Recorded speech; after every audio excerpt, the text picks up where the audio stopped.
Mark chapter 2, the healing of a paralytic. When Jesus returned to Capernaum after some days, it became known that he was at home. Many gathered together so that there was no longer room for them, not even around the door. And he preached the word to them. They came bringing to him a paralytic carried by 4 men. Unable to get near Jesus because of the crowd, they opened up the roof above him. After they had broken through, they let down the mat on which the paralytic was lying. When Jesus saw their faith, he said to the paralytic, "Child, your sins are forgiven." Now some of the scribes were sitting there asking themselves, "Why does this man speak that way? He is blaspheming. But who but God alone can forgive sins?" Jesus immediately knew in his mind what they were thinking to themselves, so he said, "Why are you thinking such things in your hearts? Which is easier to say to the paralytic, 'Your sins are forgiven,' or to say, 'Rise, pick up your mat, and walk'? But that you may know that the Son of Man has the authority to forgive sins on earth," he said to the paralytic, "I say to you, rise, pick up your mat, and go home." He rose, picked up his mat at once, and went away in the sight of everyone. They were all astounded and glorified God, saying, "We have never seen anything like this." The call of Levi. Once again he went out along the sea.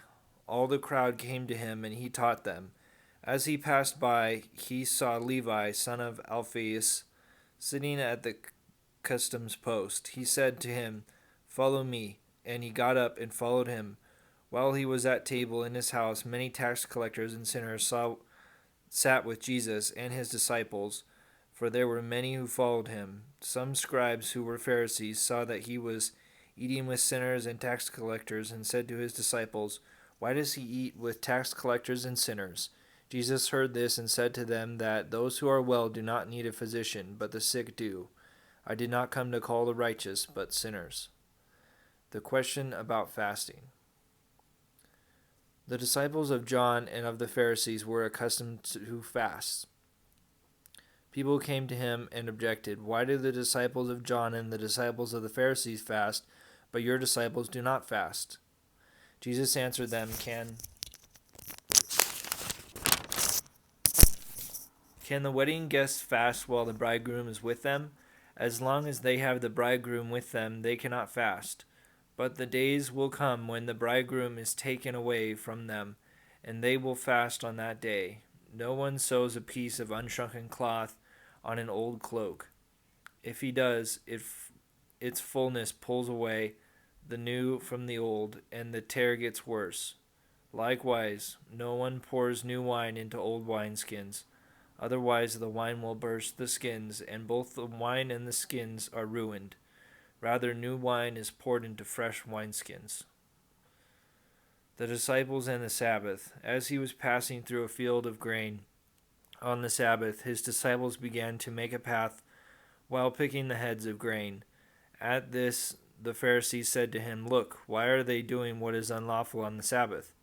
He said to them, "Have you ever read what David did when he was in need and he and his companions were hungry? How he went into the house of God when Abiathar was high priest and ate the bread of offering that only the priest could lawfully eat and shared it with his companions? Then he said to them, 'The Sabbath was made for man, not man for the Sabbath. That is why the Son of Man is Lord even of the Sabbath.'"